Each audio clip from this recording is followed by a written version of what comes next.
Good evening, ladies and gentlemen, and welcome back to the RaceRoom Ranked Championship. 2023 sees us into Season 2, and the first few rounds are well underway. We're here for round number 2 of the MX-5 Cup. It's myself, Zach Sweeney, Dara Thackett alongside me in the commentary booth, and we are very much looking forward to bringing you some action. There you can see 3 weeks ago we were at Laguna Seca. Today, Mid-Ohio. 3 weeks' time, we'll see us to Indianapolis before we round this season off at Daytona.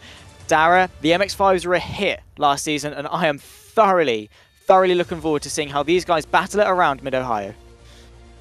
Absolutely. We've started our migration east from California to the Midwest, to Mid-Ohio, and this is a track that should hopefully set up some great MX-5 action. Of course, Philip Dries is the reigning MX-5 champion from Season 1, and he will hopefully be here to try and help his defense. P3 in the championship after Christian Michel had a good round last time out, but looking forward to this one because this could go anywhere.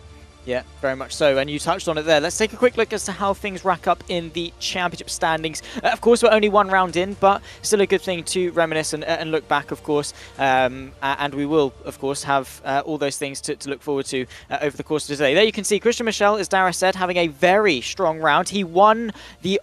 essentially, the way it works is each round is its own mini championship of the 3 races. Christian Michel had the highest aggregate, the highest average of results. Therefore, he gets the 50 points. Filipao, Drace, Hakkinen, and Matej Mikovic round off the top 5 in the Drivers' Championship, but that is all subject to change. Again, we've still got 3 more rounds, 9 more races of action to come. We touched on it just a minute ago. Let's take a quick look as to how things are going to play out over the course of today. At the moment, the drivers are finishing up their qualifying session before we then head ourselves into race number 1, 15 minutes in length. We flip the top 10 finishing order on its head to set the grid for race 2. The same again for race 3. In total, Dara, 45 minutes of action, and hopefully they're going to be 45 very good ones. Yeah, MX-5s, they're popular for a reason, and that's because the racing is fantastic. Mid-Ohio, of course, is a track. It's tight, it's twisty. It's not necessarily got those heavy braking zone opportunities that you get at other tracks such as Daytona or Laguna Seca, but Mid-Ohio, it's a lot of fun. Hopefully through the S's we might see some side-by-side action, and definitely down the straight towards turn 4 we might see a few overtakes down there. But yeah, looking forward to it because this should be a cracking evening of racing all round. I have to say, and you know, the rest of the RaceRoom Rank commentary team might be surprised to know, Mid-Ohio is a track that I do know, and it is one that I do know quite well, and it's one that I very much do love, especially in these, you know, the lower tier club style racing, you know, like we do in the MX-5s. Turn 1, nice and fast. Turn 2, a substantially good overtaking opportunity. Then it leads you into that long straight towards turn number 4, and this is why Mid-Ohio works there, isn't it? Low power, rear wheel drive, lightweight, ready to go. The MX-5, it's just the best all-round car that I can think of. Yeah, it's a car that just serves racing action on pretty much any track. With any format. It's fantastic to see these cars go at it, and it does produce tight grids. I mean, there isn't much difference in time between quite a lot of the drivers, and that produces close racing because you can't really get away at the front, especially with areas for slipstream, as you mentioned, from the exit 2 down towards turn 4, and even through the final corner towards turn 1, and then from 1 to 2 as well. So there are those straights where it's easier to slipstream up towards the back of another car, and then through the S's and down Thunder Valley, you can really try and make a move down the inside if you're brave. And if you're not, you can just try and set them up for the straight to get close enough to make the move. So, yeah, this MX-5, oh, it's a cracking car. I love driving this car, and I'm sure a lot of these drivers do as well, which is why we have such great numbers for it.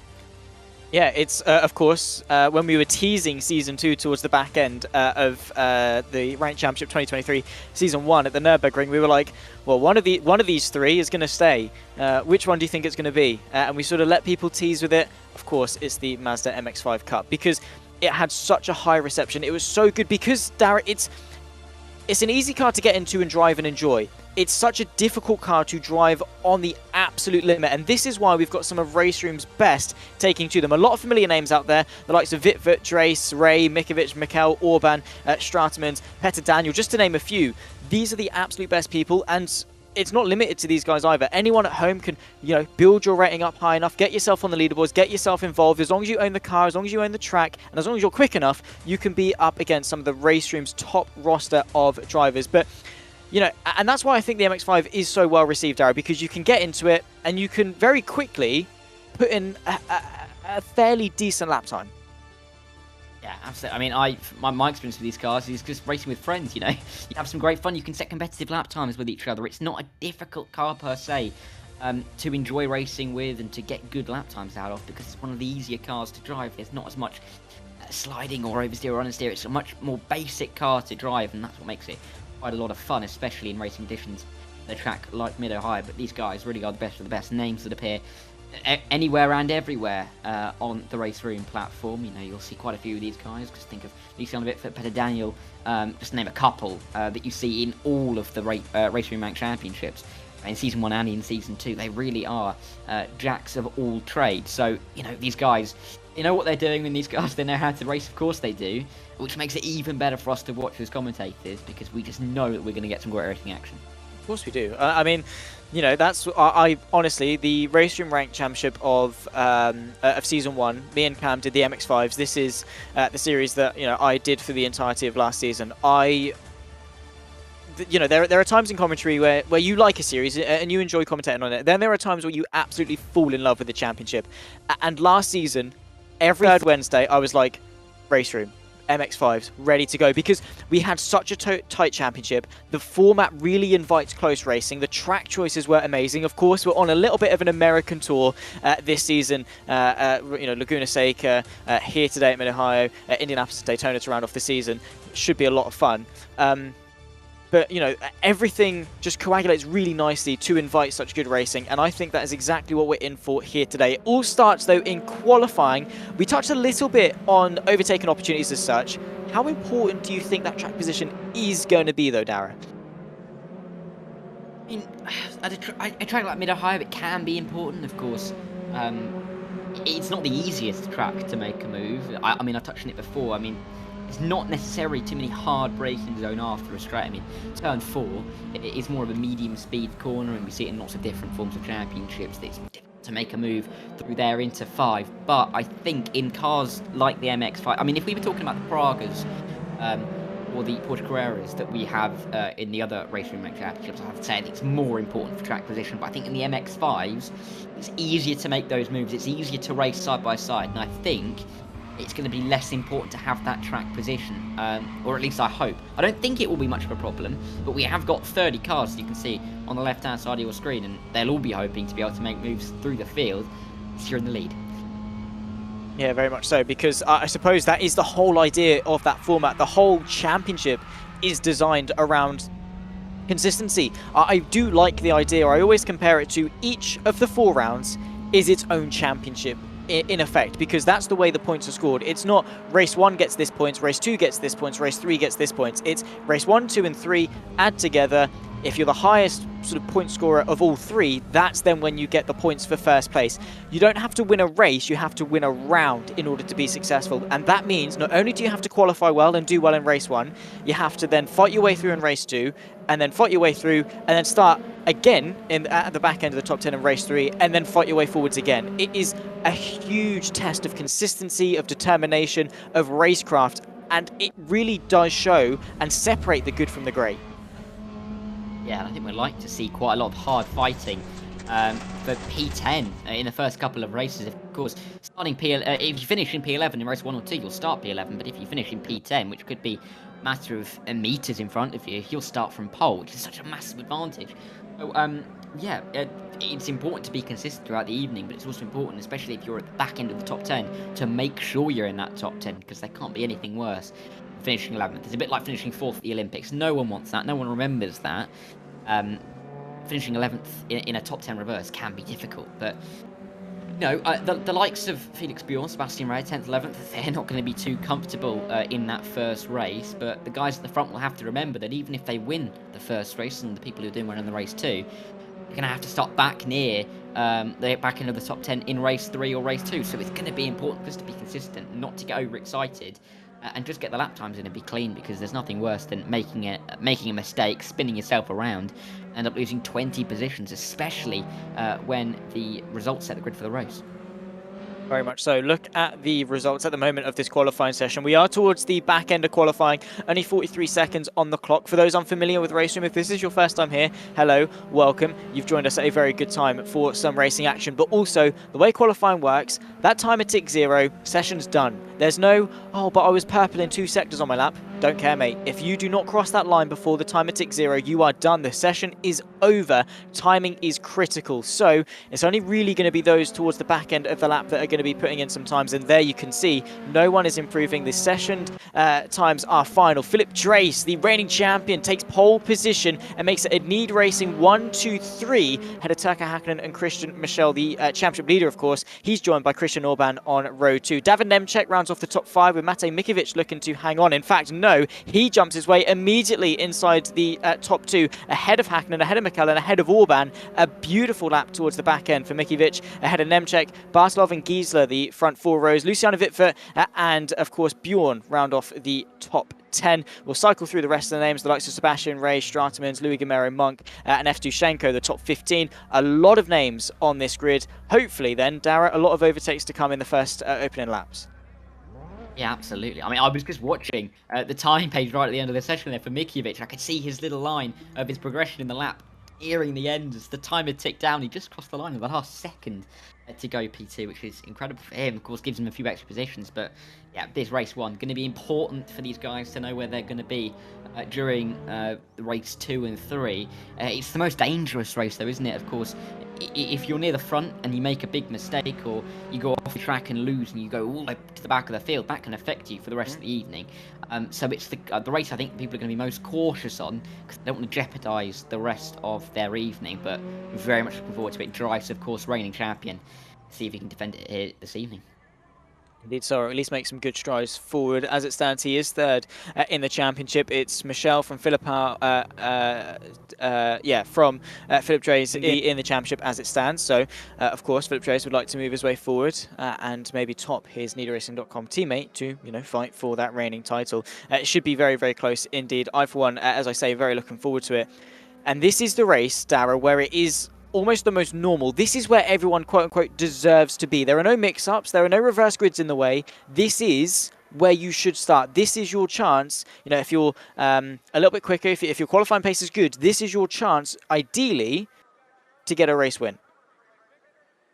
Yeah, it's the purest race, isn't it, race? When I mean, qualifying sets the grid, and then you've got 15 minutes to race it out. But yeah, I think guys at the front are going to want to show that they deserve to be at the front. But if you've not had a good qualifying session, this is where you need to make moves up just to boost that confidence the rest of the evening. If you've not qualified exactly where you want to, you're going to need to put in a good performance in race 1. Otherwise, you're not going to feel like you're going to be able to make the moves in race 2 and race 3. But equally, for the guys at the front, they just can't really lose too much ground, because if they lose too much, then that kind of damages the confidence for race 2 and 3, and it all just carries through throughout the evening. So race one's going to be important. I can't wait 15 minutes. It's going to be quite exciting, I think.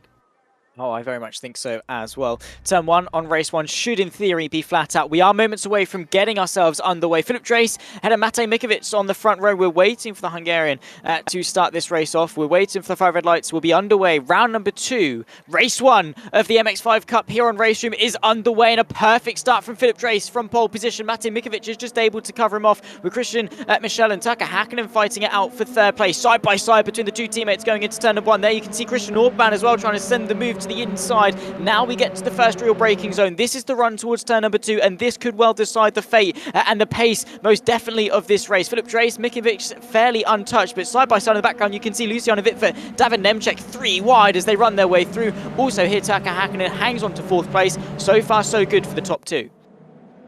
Yeah, they were 2-3 deep, weren't they, in the mid-pack, and they're still coming through turn 2, but you can just see the slipstream effect working wonders here. I think that's Bartolos. He's trying to make a move on Orban as they come down towards turn 4 through the kink of 3. It's not really a corner, but of course listed as one as they now come into the braking zone. Philip Drees defending the inside line hard into this first real overtaking opportunity of the lap. Mikovic still in behind them, and as they all file through, they are still single filing out, but there's a couple of 2 wide in the mid-pack, and the likes of Luciano Wittfurt will be keen to get through early. Yeah, very much so. Luciano Wittfurt is very much a racer. Not too good in terms of his qualifying. That does set him back a little bit, but he was the big beacon of continuity over the course of Season 1, right in the fight for the championship in the MX-5s, in the KTM, and in the GT3 Pro Series. He, of course, won the GT3 Pro Series. He is such a consistent driver, so good in terms of his raceability, and I think we're going to see that as we track his progress throughout this race. First up on his list, of course, is Michi Giesler to move himself into 7th place. Up here, though, a fight for second is brewing. Philip Drees, as it stands, firmly in control, but Mikovic looking a little bit shaky as we round off lap number 1. I think Michel isn't going to be too keen on looking at his rear bumper for too much longer.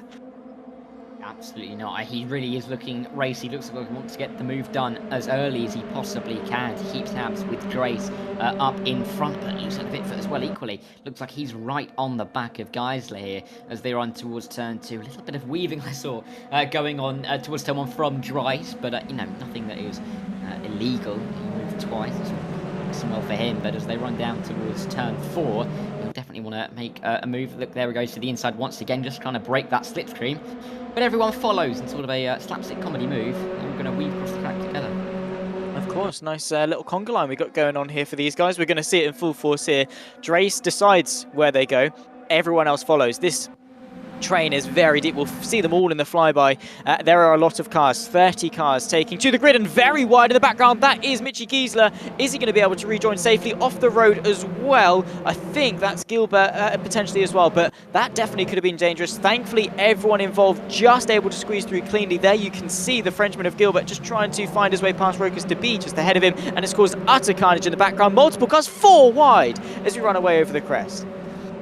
Yeah, there's absolute carnage through here. They're still trying to find their way through, but yeah, Debi or Gilbert, one of the two who was across the grass, they just looked like they took that with ease.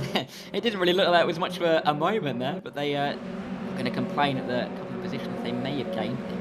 Only 3 wide though. Oh, as they come through, there's a bit of contact there. I think that was Lurfgren. Are they still going in a straight line? Yes, I think they are, but Arna, I think it was, dropping down a couple of positions, but they're still 3 wide. Lavner looking down the inside, but Blanc, I think, has just made a move, but he hasn't, because Lavner's come back through, and Eggstein as well, so easy racing in the back of the field, but shows what these MX-5s can do. He really does. These cars are so raceable, and the driving skills that we've got out here on the circuit are absolutely impeccable. Mikovic deciding that offense is the best defense, and he's decided to spark a little bit of a battle with reigning champion Philip Dries, who is, well, still firmly in control. He's under threat, but Mikovic is the meat in this sandwich. They've got needracing.com bread either side of him, and he is going to need some help. He's completely isolated, and it's like the walls are closing in from either side. Mikovic needs to get ahead so that he can breathe some fresh air, focus forwards, and hope that he doesn't get sandwiched in between the 2 cars.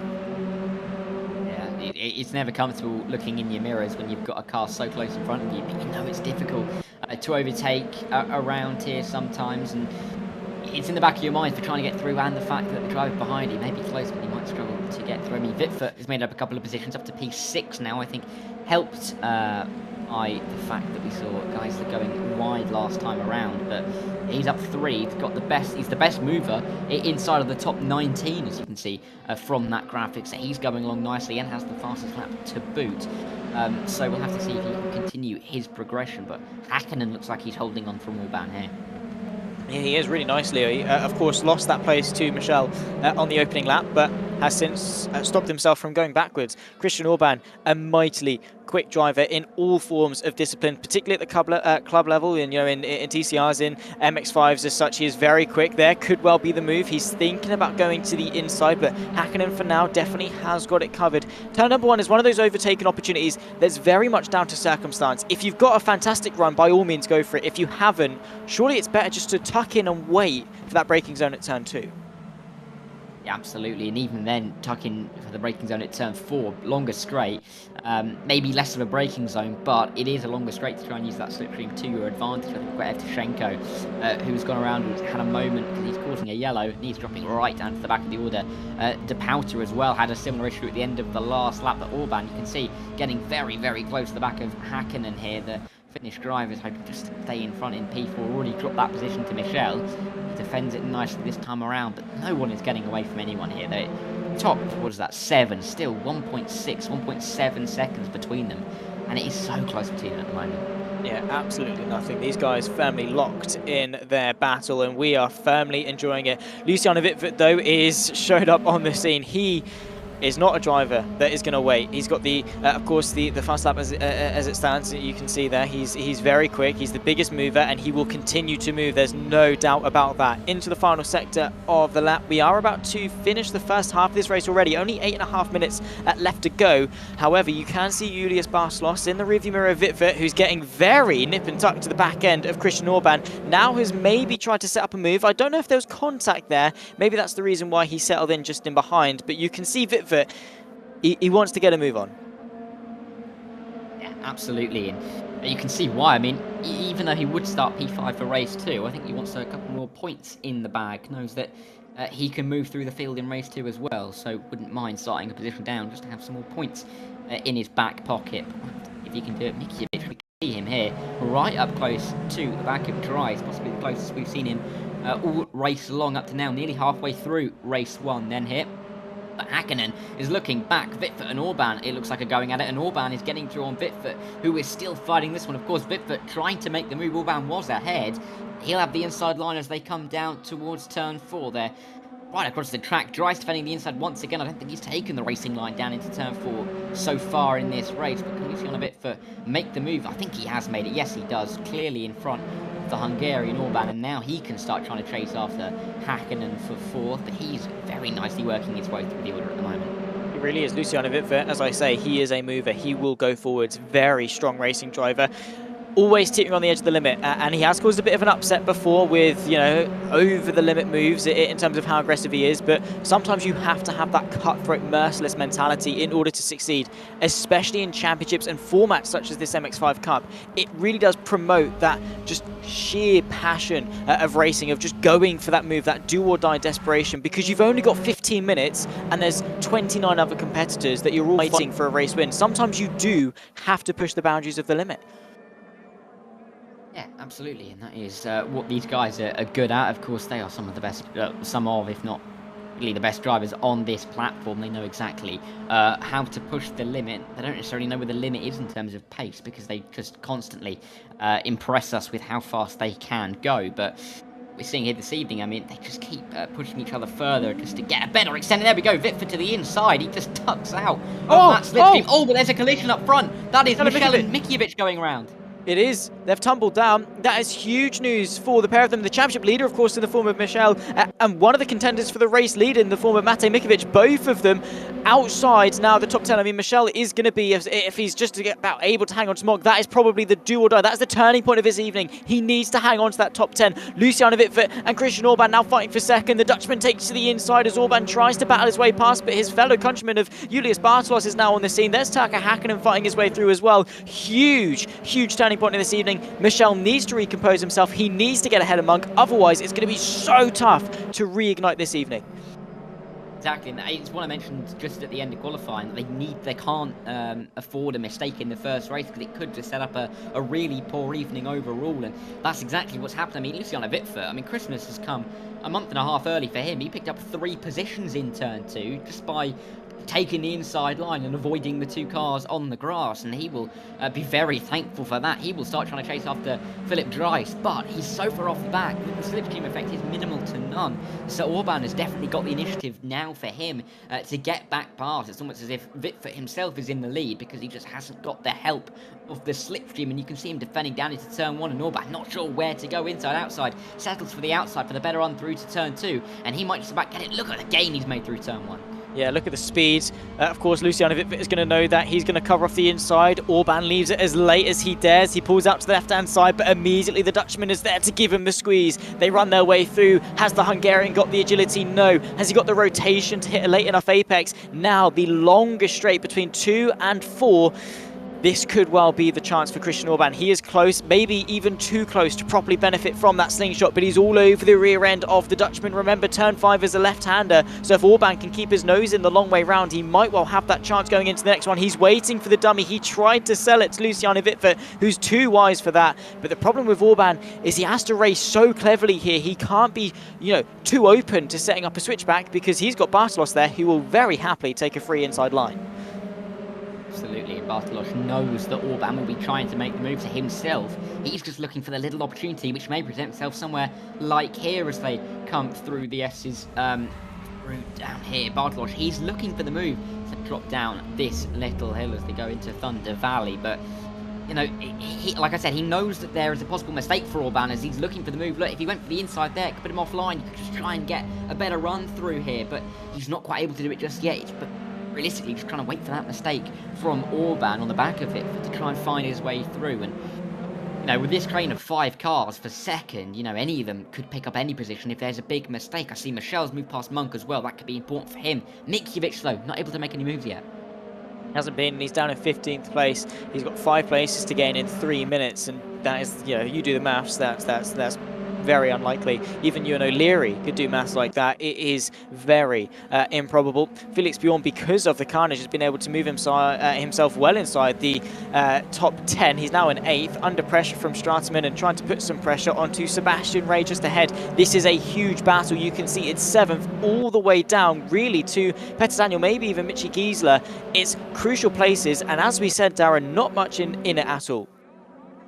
Absolutely not. There's these two trains swimming, aren't there, for P2 and PA, but here comes Orban once again looking for the outside line. Bartosz Hakkinen even looking for a little bit of a move, but around the outside comes Orban. He's really going to go for it this time around. He's not got many opportunities left, but he's not quite able to get it through this time. And is that Turka Hakkinen? I think it is, yes, getting through on Bartosz through the S's, just on the side. He's made the opportunistic move, as he will then have the inside line into here, and it's good stuff from him to close up towards the back. Oh, actually, no, Bartosz may have got back through. Yes, he did. My apologies, but those two going at it. Oh, was that some moment? That's Nemchek going around. It is. That is huge and very unfortunate for Nemchek. He was running really well, but again, that's evening over. Essentially, it's going to be so difficult from this point in order to sort of, get himself back into contention. Are we going to have one and one more? I think so. As long as Philip Drace crosses the line now, yeah. Penultimate lap of the race. 1 minute 40 left to go. 2 laps left to go. Philip Drace fairly comfortable in his stead out in front. 3.2 seconds clear of the pack. Luciano Wittfurt, Orban, Bartosz, Hakkinen all in this battle for second and third place. Of course on the podium. Flash the headlights though from Christian Orban. Is that a sign of things to come? I mean, he'll hope so. He'll hope to make the move stick soon enough, because he's not got many opportunities. Again, only 2 more chances down at turn 4, and this will be one of them on the exit of turn 2 as they run down. Can he get enough of a slipstream? He's gaining. You can just see minute amounts onto the back of Luciano Wittfurt's car, but he's gaining more and more and more as they reach towards turn 4 through the kink of 3. Is he going to go for the outside? He might be forced there. Oh, but Wittfurt then defends the outside line, just to cover it off, and successfully does so, and he stays in front this time around. As the timer ticks down, well, he might get a little bit more desperate as we go through, but he knows that P3 isn't bad, and he'll start from P8 once again. They're still fighting. Look at Michel and Bjorn swapping positions like there's no tomorrow. Yeah, these guys really giving it a fight. Christian Michel really saving his evening right here, not only maximising his position for race 1, but also then maximising his position for race 2. As it stands, he will start in 4th place, which is still a second row, which is, basically where he started for race 1. He gets a second chance going into race 2, and that is mightily important. Philip Drace, with just 13 seconds left to go, will start the final lap of this race. Of course, he's going to be not really too fussed, in all fairness, whether it's this lap or one more to go. Either way, he's just cruising out in front. However, a driver that is going to hate the fact that we've not just finished the race is Luciano Wittfurt. He is under extreme pressure, but if there's one driver that can cope with it, trust me, it's Luciano Wittfurt. Absolutely, and we've seen it in so many different series of him being able to defend his position well throughout the race. But I just want to touch on the fact that this being the last lap, you can see here Charlie Monk going for Straightmans, but he's not quite. He's got to be careful behind, because Luis Gamero is in P11. Of course, that is the position where the reverse grid gets decided. Peter Danielin is going at it as well, but it could be 2 tenths in it between Charlie Monk and Luis Gamero, but they'll be 1st and 11th. Running the second race, they've got to be careful with what they do, but Luciano Wittfurt, he's got this last chance to defend his turn 4. Can he do it? It looks like he can, but Orban is not going to give this one up easily. He's not. He might have the nose ahead. He gets squeezed out, and Wittfurt defends very nicely. Christian Orban, with each corner that goes past, is an opportunity lost. He has to think quick, but Wittfurt is covering off all of his bases. Yes, he is, and he's doing it very nicely indeed. As they just run through the S's. Bartosz as well. He's not giving up the fight. He's looking for a sniff. P3 himself, but Orban just needs to keep it nice and considered. Maybe just not go for the move now. Know that you can start ahead of Wittfurt in the next race and just hope to stay ahead for the rest. But with only a couple of corners to go, it looks like Luciano Wittfurt should have this one in race 1. You think so? And, well, someone talking about absolutes and talking about should-haves. Philip Drace rounds the final corner. He has had an absolutely sensational run of form. He dealt with the pressure early on. He capitalised when errors were made. And now he is going to take victory for race 1, round 2 of the MX-5 Cup. It's a photo finish across the line. Luciano Wittfurt takes second ahead of Christian Orban on the podium. What a race. What an opening to this evening. And Dara, we still get 2 more of these races to come. Just to run you through the final finishing order. Drace, Wittfurt, Orban 1, 2 and 3, with Julius Bartosz and Turka Hakkinen rounding off the top 5. Michel saving his evening by recovering to 6th place ahead of Sebastian Ray, Felix Bjorn, Strateman and Charlie Monk. Those are the crucial 10. Charlie Monk will start race 2 from pole. Philip Trace will start race 2 from 10th. Christian Michel as well in those dying moments able to take the fast lap of the race, a 1:38.3 quicker, by the way, than Philip Trace, showcasing that the German definitely has some good pace in that MX-5. I think we've got the perfect recipe for what could well be a perfect race 2.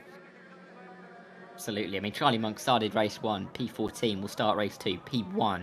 It just shows the difference. If you just gain a couple of positions in that order, Mikhcevic as well will be hoping to gain a few positions in race 2 to maybe start at the front in race 3 and try and run away with it. But, we've still got 15 minutes of racing. A lot can go wrong, as we've seen already for him through there. But Luis Gamero might feel the most disappointed with that result, because he will start P11. But the driver, who was meters in front of him up the line, he will start on pole. Yeah, and those are the margins that we talk about in a discipline and a sport that comes down to tenths of a second, milliseconds, degrees of angles when it comes to toes and cambers and things like that. These very fine margins where an inch could be the difference between a very fast racing line and a very fast route to the barrier. Those are the margins that we talk about, and it comes down to the format as well in of itself. Monk, Gamero fighting tooth and nail to the line, and it was Monk that was able to take pole. But it's not necessarily all over for Luis Gamero, because the top 10 reversed also applies for race 3, so all the Spaniard really has to do is exactly what he did in race 1, just a couple meters better. Yeah, absolutely, and that is the difference here. But yeah, race 2, looking forward to it. I mean, this one could be particularly interesting, because the likes of Dries, who did well in race 1, will have to start further back. There's more jeopardy for them coming towards race 3, so never know what can happen. As we've already seen, collisions at the front, collisions in the mid-pack, and it's ruined some drivers' evenings, but that's just how it goes, and we'll have to see who, if anyone, has a ruined evening in race 2. Yeah, well, let's hope, of course, not that we wish bad will on anyone or anything like that. Maybe Darren Thacker is just out of order, potentially so. Probably still salty about the fact he failed his driving test on Saturday. Maybe, who knows? I'm just surprised he could reach the pedals, in all honesty. But yeah, race 2 is about to get itself underway. We had a couple of minutes there. I had to squeeze it in somewhere, mate. But yeah, we've ticked off every one of the book, haven't you? Mate, I'm flying today. I'm absolutely going for it. I'm ruthless. But it's fine, because in a few weeks we've got a 3-week stretch. We do the MX-5s, we do the Carreras next week, and then we do the Pragas in 3 weeks' time. After that, I've got Ewan and Lewis for my next 2. So, I'm sure you'll be able to laugh in the most sadistic manner when they inevitably take the mick out of me in the same way that I do you. So it's all swings and roundabouts here in the RaceRoom commentary booth. We all love each other, really, and it is just all a little bit of banter, but what hopefully shouldn't be a little bit of banter and should in fact be some very serious, very fun, very fast racing in race 2 is about to come up. Of course, they're in their little warm-up session, the transition between races as such. And we spoke about race 1 being the normal, the purest race, as you put it. Now race 2, bit of anarchy potentially.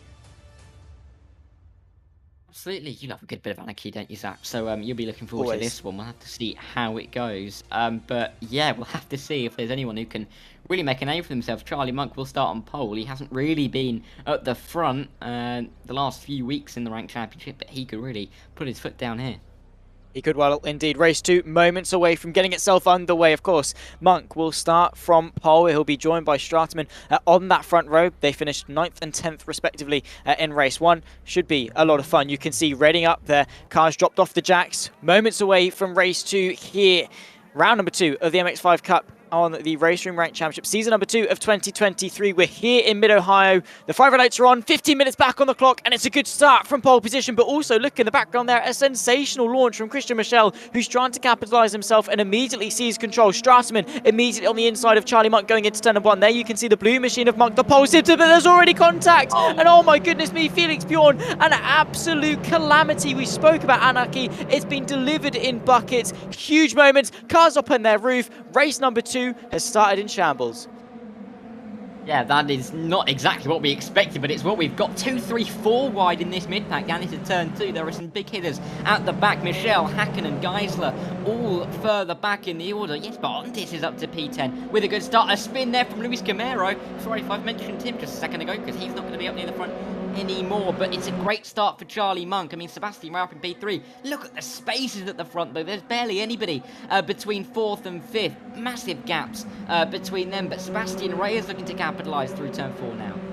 He very much is, and well, you know, if in doubt, just go flat out. You just have to forget everything that's just happened. If you're a beneficiary, if you're one that's been able to come out of this still smiling, still on top form, maybe a little bit shaken up by what's happened, make the most of it, right? Because this is do or die. This is the turning point of the evening. We've had some big names. Michel, who tried to recover in race 1, finds himself 22nd in race 2. Turka Hakkinen involved as well. Felix Bjorn, after starting a little bit further up, is involved. Philip Dreiss outside the top 10, trying to avoid all the carnage, but still firmly in contention. It's absolutely everywhere.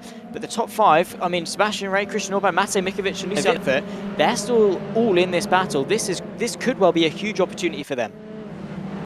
Absolutely. In the picture of a champion, a 4-round championship, of course 12 races, but 4 tracks, 4 point scoring opportunities in championship terms, this is massive. It can really affect your championship hopes. And I just saw, I think it was Löfgren was up 11 positions off the start. But a great start for him, but he may have lost one just now to Evtushenko. But Farner as well has got 3. So he's up 12, and so is David Nemchek. So he's gone from 20th to 8th in that opening lap, and he will not be too displeased about that. Having to defend though, because there are there's a cabal behind him, it seems. Ontis, Daniel and Drives all hammering over P8 at the moment, but there are some good fights developing. Some drivers that feel like they should be further up are further back in the order, and they've got to get through, so we might see some fantastic racing right to the line here, but Batemans is going to defend here. I have to say, I'm still a little bit shaken up. It's replaying in my head over and over again. Barcelos trying to spark a move to the outside of Sebastian Ray, who's just able to hang on, but the Hungarian keeps his foot in. It's the inside now as they approach turn number 6. Sebastian Ray still trying to have that agility the long way round, but a sensational move from Ulis Barcelos sees him now onto the podium places, up 4. He had some good pace in race 1, and now he's showcasing it in race 2, really proving his racecraft, which you have got to have in such chaotic environments like we've got in race 2. Absolutely. I mean, so we finished 4th in race 1, 3rd at the moment, and looks like he wants more as well. So this could be a fantastic couple of races for him. Charlie Monk still does lead. He won't be very comfortable though. Of course, that group of drivers behind him involves one of the top racers on the platform, Sebastian Ray. I mean, of course, Charlie Monk is one of them by being in this top split. No disrespect to him, but no. Lucian Vitfer and Sebastian Ray, the likes of them, Matej Mikovic as well, they are just imperious drivers. They are quick everywhere and anywhere, and it's not going to be a fun sight to look behind and see those names in your rear mirror, but still fighting. You can see it through turn 1. They're looking like 2-3 wide. Gilbert might look for an inside move here, or Daniel defending. I think indeed it is better Daniel defending, and it's for P11. Gilbert's just in behind in that yellow machine. But as they come out of turn 4, he's going to try and attack on Juhas, but not able to get through this time around. Yeah, it's great racing so far. I mean, after turn 1, it's settled down a bit, but of course it will as Bartolos now around the outside. Oh, beautiful. Stratman trying to hang off this contact. He's sent sideways. He's kept it held. Nicely done. Point in the right way, albeit 3 places down where he'd like to be, but still firmly in contention, fighting away with Christian Orban, who capitalises into 4th. Bartolos now takes 2nd, well in contention for the lead still. We've got 1, 2, 3, 4, 5, 6, 7 cars, all nose to tail, all fighting for a lead, and all of them think they're going to be the one to do it. Absolutely, and that's exactly the mentality you need. I don't think Batemans will be too pleased about what's just happened to him there, but Bartolos won't be too annoyed. Neither will Sebastian Ray, because he's got a great chance to move up to P2. And Lucian Vitfer just jumped down the outside, move there through the carousel.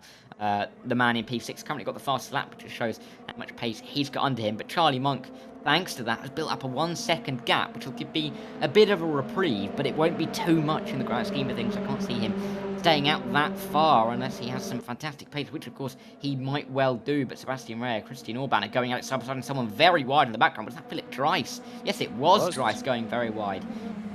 Yeah, indeed so, but still inside the top 10. Just some very slow progress in this race, albeit fair enough because of the carnage, maybe having to take some avoiding action as such. But again, he's had a good race 1. If he has a mid race 2, still inside the top 10, he could then, in fact, have a good race 3 and still come out on top in terms of the overall standings of this round. You can see the two countrymen of Orban and Bartolos are now going to fight it away. Christian Orban late on the brakes. Julius Bartolos loves that move to the outside, though. He keeps his foot in quite nicely. He keeps his nose in for the next turn, but it's allowed Sebastian Rey to now catapult himself into what could well be a podium place for the German. What a move from that 65 machine. He is on fire. Great opportunistic move there, and he's been able to move himself up quite nicely. Julius Bartolos now down to 5th. What a move from Sebastian Rey. On a bit of it as well, looking very opportunistic up the inside. There was a bit of contact between them there. I didn't think they were both going to make that out alive, but they have. And Mikiewicz might make the move as well, and Bartolos has just been absolutely swamped by this leading pack. And I mean, the likes of Raya and Mikiewicz have just said thank you very much, along with Lusa. But that's contact between Straitmans and Bartolos as they're both gone round. That'll help David Nemček, who's now up to P6. After starting 20th, of course, he made that mistake on his own in race 1. Maybe thought his evening was pretty much over. But now, P6 in race 2, anything's possible for him. Up 14 places, 1-4. That is absolutely sensational. I like you, I didn't have any hope for him, really. No offence, mate, but you know, where he was, down at P20 at the end of race 1, he's made the most of the carnage, has just picked his way through quite nicely, and he's now reaping the rewards of 6th. He's saved his evening as such. Two cars going side by side, 2 rows deep, of course. They're 2 wide, 2 deep as they fight their way through turn number 2. A little bit further down there, you can see Farner and a car off as well. I think that might be Eckstein and Gilbert causing that yellow flag there. You can see the German of Peter Eckstein now down in 26th place. Turka Hakkinen trying to recover something of this race. David Nemček fighting away with Ontis, I believe. The Swede trying to hang on to 6th place, but Nemček is not going to be having absolutely any of it. He hangs on to his 14 places gained and hangs on to that 6th place, and of course 5th place for next for race 3. Ray looks like he's hanging on for dear life through these S's because Vitford is putting a nose up the inside. I think he's going to make this move stick, you know, the Dutchman, but they're going to be side by side as they come through Thunder Valley. But Vitford has got the move done. He's up to P3. He finished race 1 in P2. Who's to say he's not going to do it again because he is moving through very nice.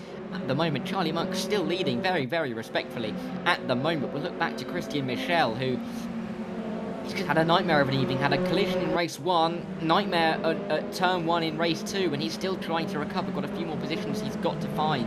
We've got to get up to Bartolos, who himself has not had the best of second races, but still they fight along through this middle part of the lap. Inside line maybe up in front here.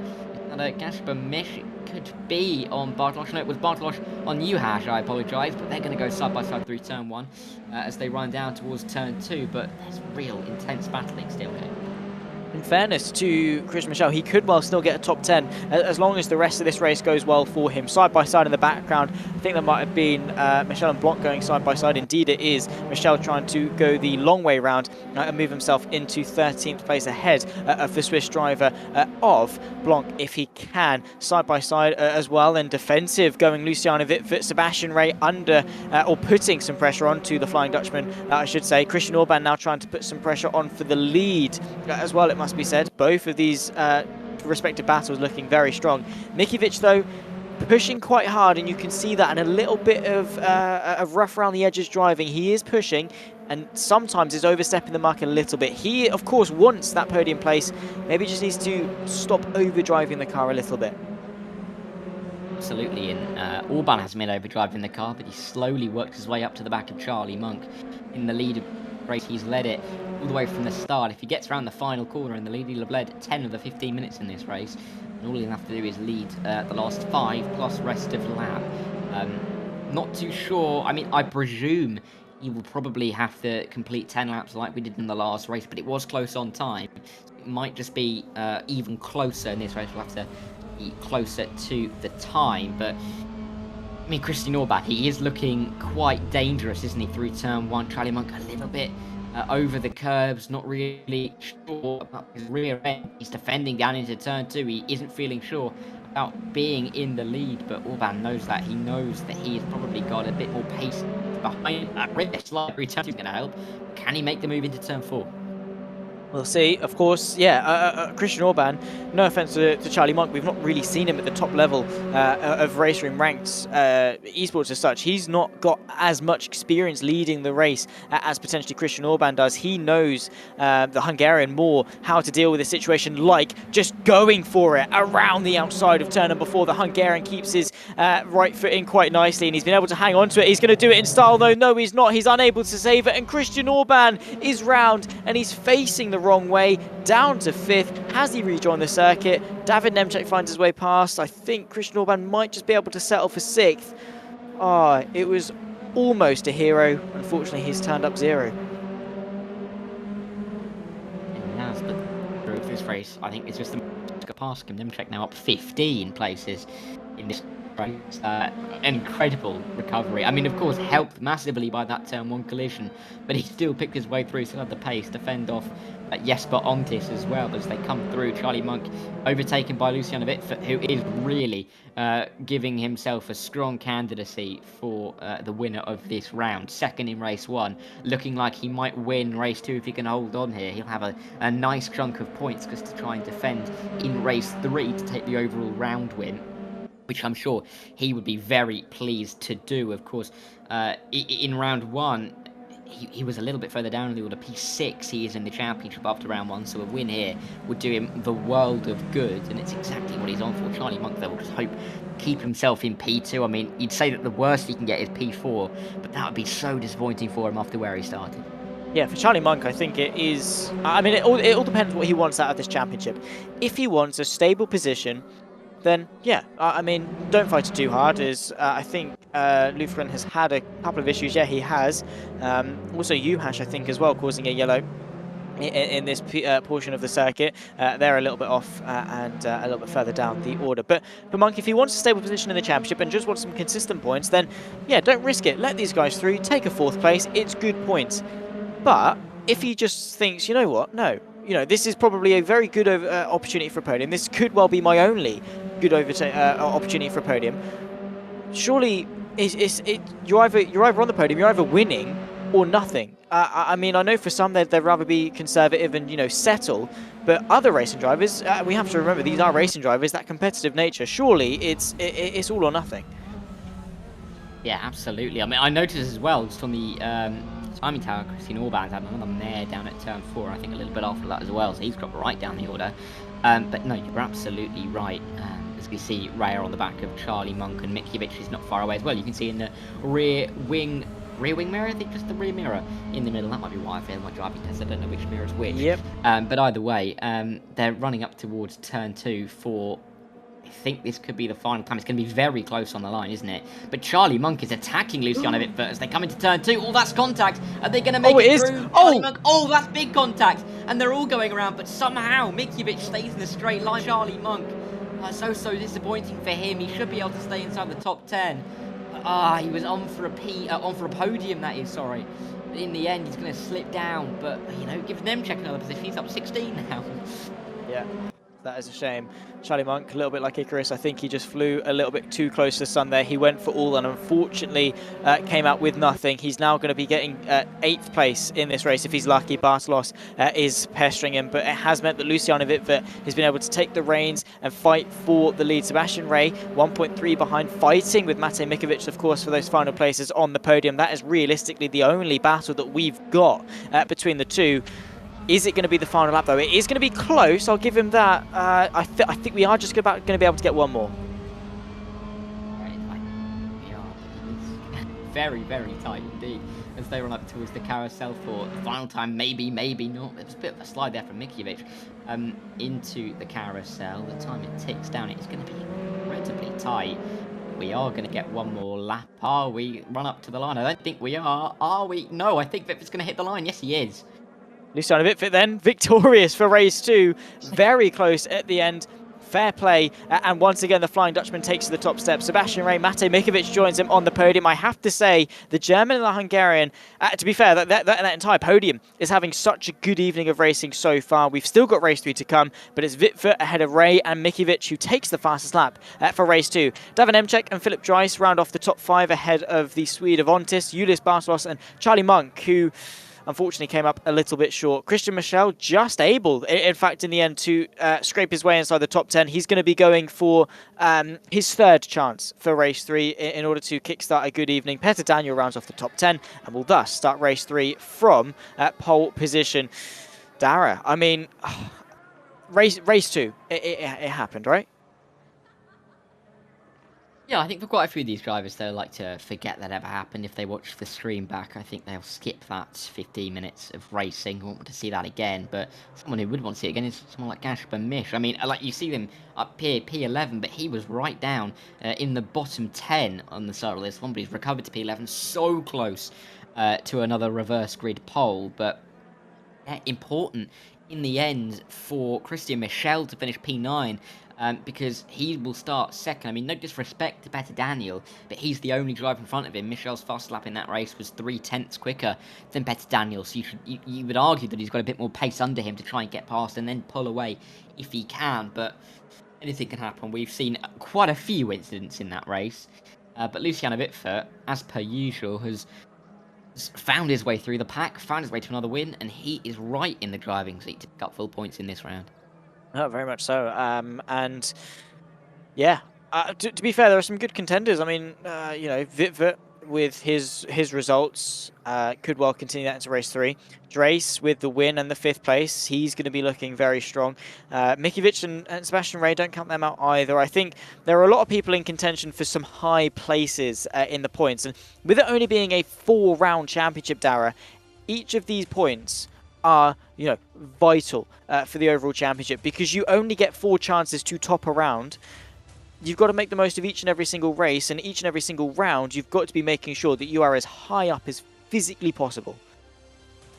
Exactly. I mean, perfect example of that is last season we saw at Road America in the KTM GTX series, where Luciano Bitfert made a mistake in the final corner, cost him about 10-15 positions, and you could very much argue that cost him the title. If he finished the race, he was in the lead, I believe, or at least in second. If he race right up near the front, I think he could have taken the title from Enzo Filippo in the final round, but it's just that one mistake. He couldn't recuperate the points in time. There were only a couple of rounds after that. So yeah, it's incredibly important to have that consistency through all 4 rounds. That one little mistake in one of the 3 races, in one of the 4 rounds, can just destroy your title chances. And that's what it might come down to in next week's time. Oh, for sure. And of course, you know, this isn't the only championship that we've got going on. For those that, you know, don't want to wait 3 weeks between each round, then you're in luck. We've got 1 a week. We're here for the MX-5s. In a week's time, we'll go for the Porsche Carrera Cup. And then in the week after that, we'll go for the Praga Cup. Of course, the newest addition to RaceRoom Ranked, and of course to RaceRoom, the platform in general. The Praga Cup has looked very good. For those familiar with Jimmy Broadbent, Goldie is in the sim, and well, we might see her flying in full force in a couple of weeks' time. There you can see the calendars. Of course, each series running a completely separate championship. You know, unlike what we saw last season where they all followed the same schedule, this week we've got 12 weeks of action, 12 different racetracks across 3 different championships. I have to say, I mean, Season 1 was fantastic, but I definitely think we've taken a step in the right direction for Season 2, Dara. Absolutely. I mean, especially when it came to the GT3s in Season 1, it felt like the drivers knew, especially if they did all of the series, they knew exactly what they were getting at with the circuit, especially if it was a newer circuit like we went to Most. But, you know, this is exciting because we get different circuits, and we've got Race 3 coming right up.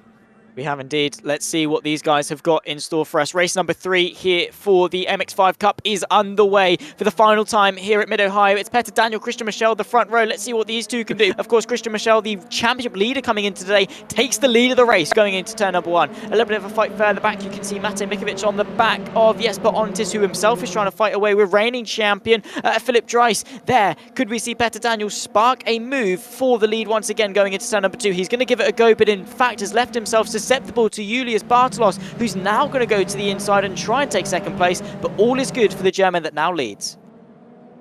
Yeah, and he needs to run away as quickly as he possibly can, but Can only do that if he has a good run in the middle section, doesn't get attacked down into turn 4. But Daniel and Bartolosh are really going at it for P2 at the moment. Philip Dreiss in P4 is looking on with interest. We'll have to see if they can all keep it nice and clean down into turn 4. Yes, they do. Or do they? Yeah, Daniel breaks late, but not late enough to hit the back of the German Michel. But as they come through, they are still too wide, particularly at the back of the pack, as Bartolosh and Dreiss now fight over P3.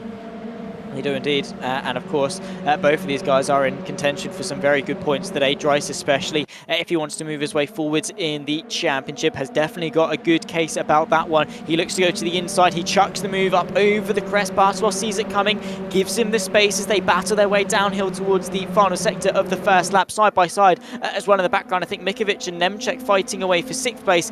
Bartolosh, though, he might have to relinquish that place. Philip Dreiss, I think, has got it signed, sealed and delivered, and now is focusing attention to the top 2.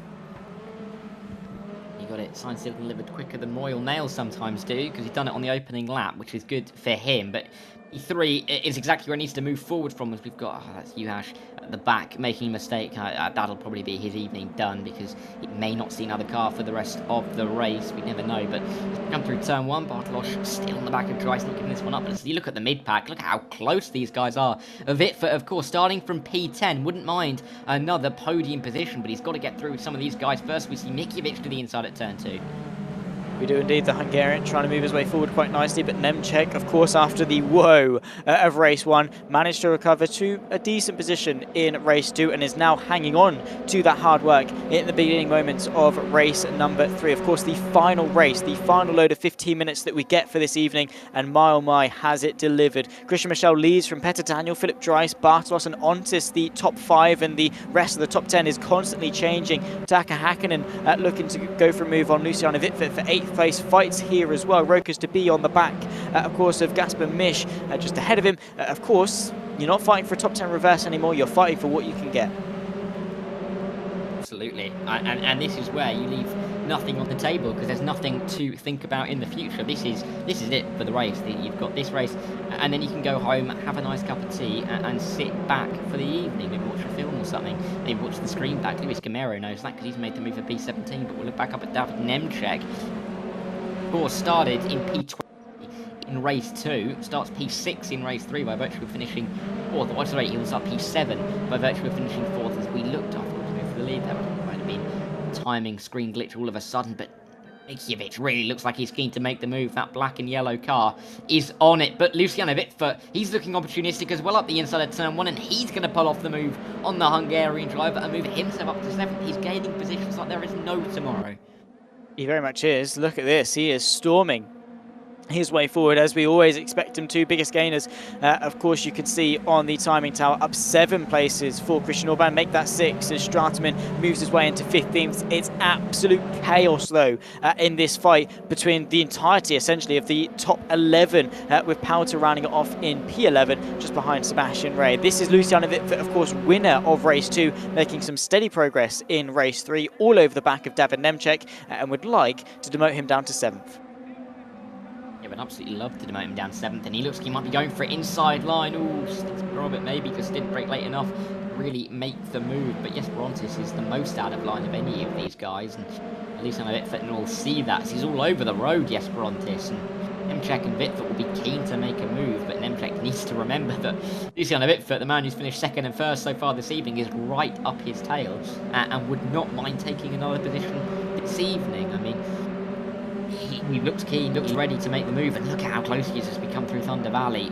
Looking to the inside, not going to make a move down there, but Nemchek and Ontis now going side by side. They are.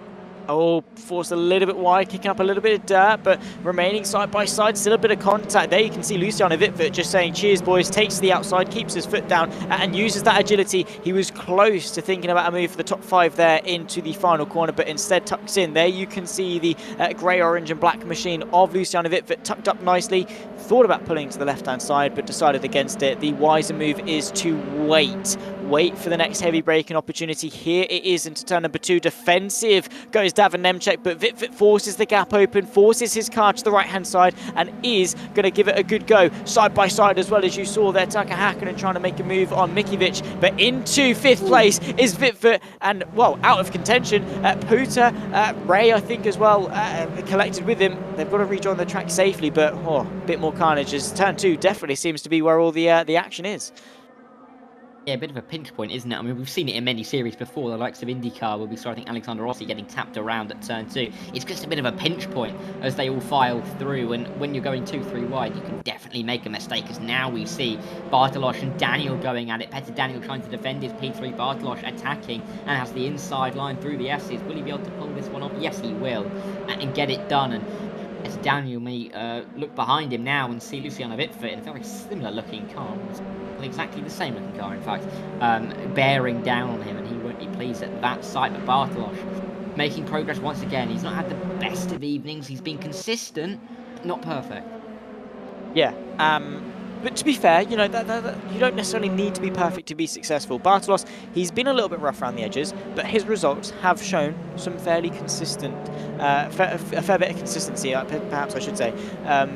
I'm not as vocabulary inclined as Dareth Thacker is, of course, but he has been fairly good with his results, and to be fair, that's all you need. I mean, no one expects people to be perfect. It's motor racing. There are so many variables to take into account. As long as you can show some form of continuity throughout a season, chances are you should be all right. I mean, unless it's continuous in 30th, then maybe not.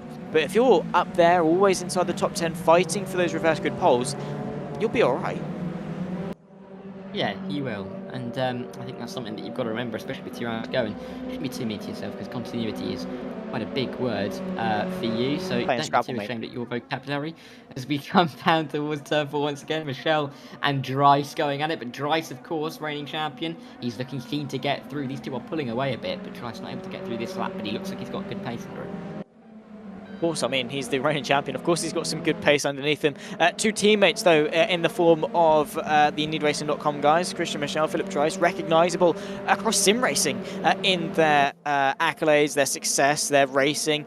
And right now, they are 1 and 2 in this race. Nearly had a lockout 1, 2 and 3 with Taka Hakkinen in qualifying, but Mate Mikiewicz put an end to that right at the dying stage. Right now, though, it's all come full circle for IndyRacing.com, and now they've got 2 teammates who not only are fighting for a lead, also fighting for what could be the championship over the course of this season. And that is a very fine line to walk, especially when you want to bring in some good results for the team and, you know, not get it in the neck from the boss, but also, you know, you have to be thinking about yourself. You know, there's some good, you know, prize on the line for this championship.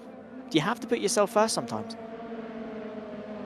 Absolutely, and especially in a short championship. I mean, in a long form championship, when you have, if every race counted equally instead of just the rounds, and we actually had 12 point scoring opportunities rather than just the 4, when you think about it, you could probably be more inclined to help out a teammate, but not when it's such a short and condensed format. You've really just got to go hell for leather for yourself. Looking to the inside, just in behind here, not too sure who that is. Could be Debee, could be Orban in there. I think it's Evtushenko actually. Yes, it is on Rokas Debee, and he gets through for P16. But yeah, absolutely, got to fight for yourself every now and again. And actually, looking at the front, I think Michelle and Dries are going to go at it and into turn 4. They are thinking about it. Of course, also, Julius Bartolosz and Petter Daniel fighting for 3rd. Luciano Vitvit now says thank you very much. There, it's a mirror image. It's a line of symmetry as they fight their way around the outside of turn 5. Luciano Vitvit now has the right-hand side, follows Petter Daniel through as he boxes in the Czech driver of Daniel, and now Luciano Vitvit is up into 4th and knocking on the door of what could be a podium. 4 cars, nose to tail. You could throw a sheet over them, and they would all be nice and snuggled underneath it. You wouldn't be able to see any of them. That is how close they are. Nemchek now gets a good run on Petter Daniel, chucks the move to the inside into the final sector, and Daniel, he's not had a good lap.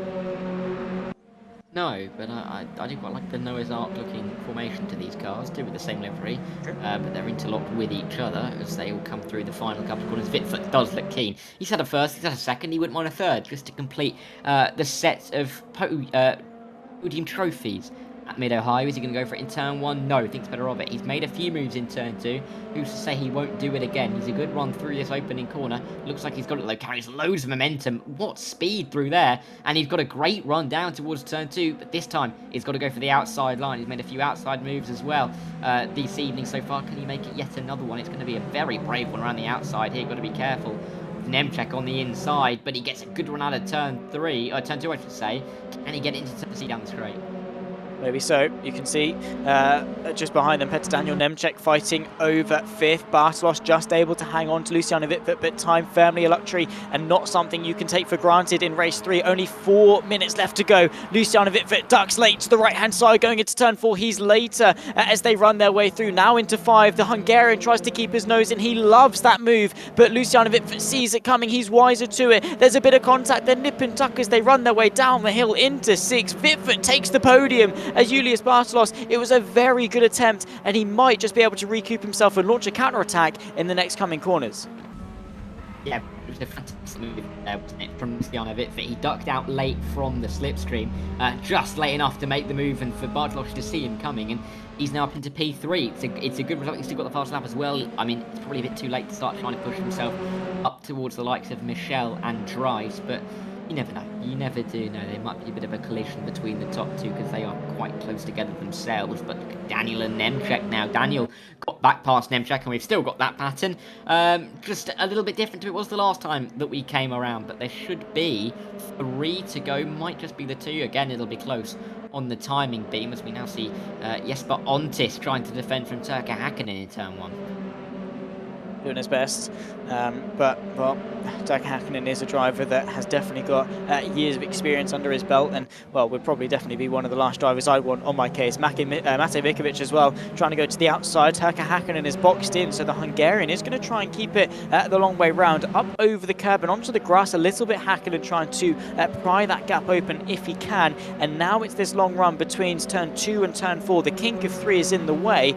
Then you get to the next braking zone. Let's see what the Finn has got in store in terms of straight line speed. Ontis sees it coming. He is going to defend. There's an ever so slight gap, but Hakkinen is going to go to the left. He's going to use that outside momentum. He's going to sweep his way the long way round, use the outer line, keep the minimum speed up. Nicely done. Easy as that, right? Funny move. Fantastic stuff from Turka Hakkinen to move himself up into P7, and he will be very, very pleased with how he's gone about his work there. Michel and Grimes. I don't know if there's a little bit of a timing tower glitch between them because they do look like they're a single file, but yeah, I think Michel's still ahead of Dries for now. Yes, they are. Michel's, I think, the timing screen's a bit of an issue all race long. Luis Gamero has caused the yellow. He'll slip down the order. That's unfortunate as they run through. I've just seen as well in the YouTube chat, Tony Monk said that he got disconnected at the start of race 3, which is such a shame. I mean, it's always the worst when there's nothing you can do about it, and it just destroys any of your chances in the race. But I do really feel for him because he had a good starting position for race 3, but Wittfurt hasn't had a good starting position necessarily for race 2 or race 3, yet he's managed to find himself on the podium in both races. Yeah, and you know, that's what Wittfurt does. He makes the most out of what he's got. You know, he's a quick driver. He's not really a qualifier. I can't really remember many times where Wittfurt I've said, what a lap. But I've always said, what a race, sort of thing from Wittfurt. He always works his way forward. He's so consistent. He knows what he has to do. He's aggressive. He's clever, as are these two, the NeedyRacing.com cars, pulling away from the rest of the pack. Maybe sort of not only to sort of benefit each other, to alleviate the pressure from those behind, maybe sort of I mean, we are just about onto the penultimate lap, so they will have one more beyond this. It will be close. Maybe it's a strategy from Dries to isolate Michel away from the rest of the pack, to then be able to have a risk-free battle between the two. Yeah, I think that's the case. I think he's made the calculation there that there would be one more lap, because he just didn't go for it there in turn 4 at all, did he? I think he would have tried to move if he thought that this was the last chance he would have in turn 4. As we now see Hakkinen and Ontis there, all becoming a little bit isolated now, which means that the driver in front of the other is going to feel a lot of pressure because there's no train for them to really depend on. Bartolos falling away a bit from Luciano Wittfurt and into the clutches of Petr Daniel at the moment. But I think we will have, yes, we definitely will have one more tour as Michel and Dries will get to the line in time by a good 6-7 seconds. So we've got one more chance. Will Dries go for it? I think he will. That's going to be an exciting one on the last lap. Oh, let's see what he's got in store for us. One more tour of Mid-Ohio for these MX-5 Cup cars has been a mighty visit as we continue our journey around the USA. Of course, it was Laguna Seca 3 weeks ago. It's Mid-Ohio today. It'll be Indianapolis in 3 weeks' time before we round off the season at Daytona, pushing the limits. Philip Dryce on the back of his teammate Christian Michel. You have to say, Dara, this is probably his best and last opportunity. I can't see him being able to make a move through the S's, but he's just gaining that little bit, but not quite enough. There was a bit of a rear slide, wasn't there, in the middle of turn 2, which won't have helped his exit at all, but he is gaining, but just too late before the corner, and he won't be able to make the move. Michel might just out. Hang on to this one as they come through these S's for the final time, of course, over the little crest of a hill before diving back down as they come through 5, then into 6, but Michel, oh, he's so close. He is Dryce on the back of his countryman Michel. He looks like he may even try it maybe into the carousel, but that will be his absolute last chance as they now come through Thunder Valley. Yeah, it's going to be difficult. It's now or never, really. Christian Michel has had a very much roller coaster of an evening. It all started with the woe of race 1, transferred into an even bigger woe of race 2, but he's always been able to pick himself up, recover, dust himself off and go again. He might well be able to reap the rewards here in race 3. Philip Dryce, the reigning champion, needs to be making some good progress in terms of that championship battle, but for now, he's going to have to stay in second. They're going to fly in formation across the line for NeedRacing.com. It's Michel from Dryce. Race number 3. Here in Mid-Ohio goes the way of NeedRacing.com, and what a race it was. Luciano Wittfurt rounds off the podium in such a consistent run of form for the Flying Dutchman. A win and a podium by no means is a bad shout. We wait for the rest of the field to cross the line, but Dara, well, of course, this is my introduction to the second season of the Ranked Championship. I very much enjoyed it. I can't wait for the next few weeks of racing. Neither can Michel, Dryce or Wittfurt as they round off the final podium of the evening ahead of Julius Bartalos and Petter Daniel, the top 5. Davin Nemchek, Tucker Hakkinen, Jasper Ontis, Mate Mikovic and Michi Giesler, the top 10 for the final race. We'll let the rest of the results flow their way through because there are 30 cars to get through. We've had ups, we've had downs, we've had a lot this evening, Darren. It's been a huge round to take in, a very important one, and, well, most importantly for us, quite an entertaining one as well.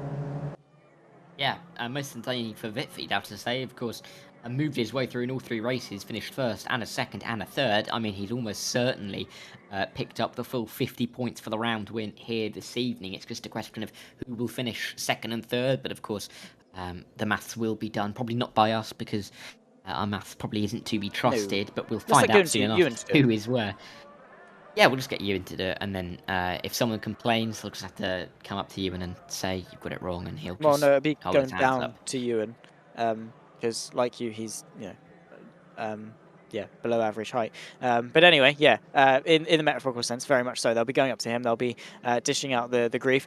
No, we've got some beautiful people behind the scenes that do a sensational job, and they'll do all the hard work for us because we do get spoilt here in the commentary booth. We are very grateful for them. I'm very grateful for you guys at home as well for watching along on the RaceRoom YouTube channel, and of course for keeping us entertained. Of course, alongside the amazing racing in the YouTube chat, it's been a pleasure to talk you through each and every single little bit of racing action. Thank you to the drivers that have come in and said hello, saw the Blankenbirds in, but there you can see the schedule upcoming. For those that are only interested in the MX-5s, which why would you be? We've got two other championships to indulge into. The next bit of racing action will be on the 29th of November when we take to Indianapolis. But for those that love a little bit of variety, that love to indulge in whatever is on screen, we've got the RaceRoom Carrera Cup that will be taking place in a week's time. There you can see we'll be going to Imola on November 15th for the second round of their championship before a week later going to Interlagos for the Praga Cup, and then we get to repeat the cycle all over again for round number 3. My name has been Zach Sweeney. I've had Dara Thacker alongside me in the commentary booth. We'll be back over the course of the next couple of weeks to bring you all the action here from the RaceRoom Ranked Season 2 of 2023. For now, ladies and gentlemen, that is going to round off our action. We hope to see you again soon, but in the meantime, it's a very warm goodbye. Do you also feel the same as this car enthusiast? He's reached his vehicle dream, but suddenly the original black wheels seem a bit boring. A colourful detail would add a lot more pep, and a little eye-catcher to match the paint would make the car perfect. Customization options don't only transform the wheel to visually match the vehicle, but also provides one-of-a-kind look on the road. The wheel color, rim protectors, center caps, valve caps, and even the wheel bolts can be configured and designed individually using style components of the new BBS Unlimited wheel system. And here's how it works. The BBS Unlimited base wheels are available in a total of 8 different colors, whether it be a glossy, satin or polished finish, or from a deep indigo blue to racing gold to a rich bronze. Rim protectors are a colorful detail to visually enhance the wheel while preventing damage from curb contact. In addition, the rim protectors can easily and quickly be replaced and renewed at any time. In total, 6 different designs are available. The center cap completes the wheel. So how cool would it be if it could also be customized? BBS Unlimited Style makes this possible. It's available in 56mm and 70.6mm diameters and can be applied in a variety of ways with the BBS logo. The center cap is available in 2D or 3D embossing, as well as in several color variations.